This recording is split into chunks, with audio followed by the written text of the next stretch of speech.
আজকে হচ্ছে 2nd মে। তো আজকে সীমার বিয়ে, তো সীমার একটা ব্রাইডাল লুক দেব। তো সীমার থেকে জেনে নিই যে সীমা কেমন লুক চাইছে, বলো।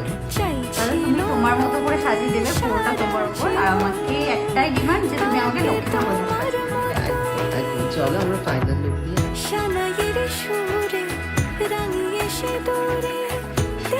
কেমন লাগলো আজকে আমার কাছে সেটা বলো। কোনেরই তো সাজে অন্তরে আজে একদম লক্ষ্মী ঠাকুর লাগছে। তোমরা কমেন্ট করে জানিও আজকের আমার ব্রাইডকে কেমন লাগছে।